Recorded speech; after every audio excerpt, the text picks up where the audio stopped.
¿cómo es posible, señora Millán, que ustedes generen tanta angustia y tanto dolor en los familiares de las víctimas, hablando de miles de muertos, de decenas de muertos en un garaje donde no había ninguno? ¿Cómo es posible que ustedes propaguen ese tipo de bulos?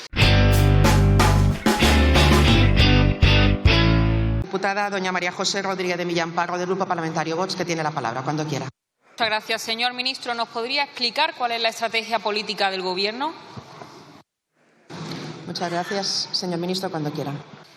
Muchas gracias, señora presidenta. Pues con mucho gusto le explico la estrategia política del Gobierno, que es antagónica a la estrategia que llevan ustedes a cabo desde la ultraderecha. Mire, nosotros, por ejemplo, hemos querido aumentar en más de un 50% el salario mínimo interprofesional, a diferencia de ustedes que trabajan para las rentas más altas del país. Nosotros hemos querido que España tenga una normalidad institucional en los tres poderes del Estado.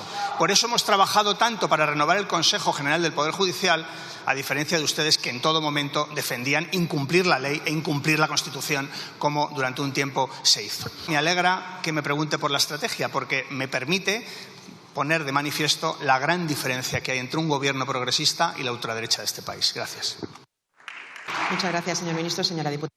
Gracias, presidenta. Pero ¿a usted no le da la risa cuando responde a las cosas que usted dice? Su estrategia es personal y su plan es perpetuarse en el poder a base de corromper las instituciones y de infundir un falso miedo a la gente diciendo que aquí viene la peligrosa ultraderecha refiriéndose a nosotros o a nuestros socios internacionales, salvo cuando ustedes necesitan pactar con ellos en Europa y entonces ya no les parecen tan terribles. Otra muestra más de la farsa que son ustedes. Pero a pesar de sus presiones, aún quedan instituciones en pie que pueden destapar sus escándalos. Y por eso, esta semana hemos conocido que un cargo de su ministerio ejercía a las veces de secretaria particular de Begoña Gómez. La misma Begoña Gómez que, mientras declara ser una más de las millones de mujeres de este país, le dice al juez que le iba mal ir ese día al juzgado porque se tenía que ir a la cumbre del G20. Igual que hemos sabido que, según la Guardia Civil, el PSOE valenciano usó la Confederación del Júcar para el cobro de comisiones ilegales por medio de su tesorero en la época de Zapatero. Así que, en lugar de limpiar los ríos, que es lo que ustedes tenían que haber hecho, como siempre se han dedicado a limpiar el bolsillo de los españoles. Los únicos que progresan son aquellos que se mantienen en la órbita del poder del PSOE, riéndole la gracia a un presidente que lleva semanas escondiéndose de un pueblo que ha vuelto a demostrar estar muy por encima de sus gobernantes. Porque mientras Valencia se inundaba, teníamos a la ministra de Transición Ecológica en Bruselas, al secretario de Estado en Colombia, y todos ustedes tratando de tapar sus vergüenzas y de ver cómo subirle aún más los impuestos a los españoles. Ustedes rechazaron encauzar el barranco del Pollo, que costaba 250 millones, y ahora han decidido regalarle 400 millones a otros países porque su prioridad es financiar la Asociación de Jueces de Mozambique antes que ayudar a los valencianos que están durmiendo en pabellones municipales todavía. Y ustedes aquí mendigando el voto a sus socios separatistas para que otro, que les va a mandar al gallinero el día que les deje de hacer falta, duerma otro día más en la Moncloa. Ustedes no tienen más estrategia que su lucro personal. O se está con el pueblo español o se está con Sánchez y con todos aquellos que utilizan el poder para su propio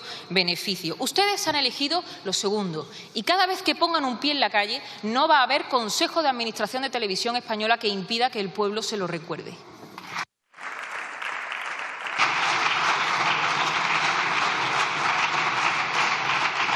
Gracias, señora diputada. Señor ministro, cuando quiera. Gracias, señora presidenta. Habla usted del peligro de que la ultraderecha llegue al Gobierno. Y claro, tiene usted razón, pero si es que ustedes dicen que hay que ilegalizar y prohibir partidos políticos que no piensan como ustedes. Es que esa es su concepción de la democracia. Prohibir a quien no piensa como ustedes. ¿Qué democracia cabe en la cabeza de la ultraderecha de Vox en este partido, en esta Cámara? Habla también de la gestión de la DANA.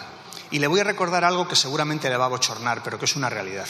¿Sabe cuál ha sido la aportación de Vox a la gestión de la crisis provocada por la DANA? Ustedes, durante muchos meses, se jactaron de entrar en el Gobierno valenciano y de haber impedido que existiera una unidad valenciana de emergencias. Esa es toda la aportación de Vox a la gestión de la DANA. Pero es que ustedes viven en ese caldo de la desinformación, del bulo y de la mentira, y ahí ustedes se manejan con total soltura. ¿Cómo es posible que cargos públicos, que dirigentes, que militantes de Vox hayan causado tanto dolor y tanta angustia a los familiares de las víctimas, hablando de miles de víctimas? Señor Flores. Señores diputados, si me dejan hablar. Señor Flores, le llamo al orden.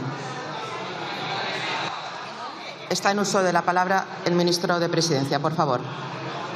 Y no se admite ningún insulto en esta Cámara. Tiene la palabra.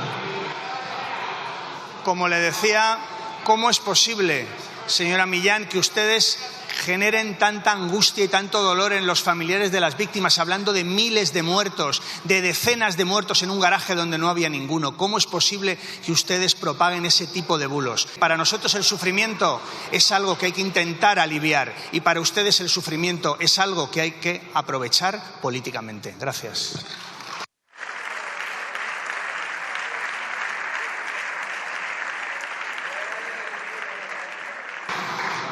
Muchas gracias, señor ministro.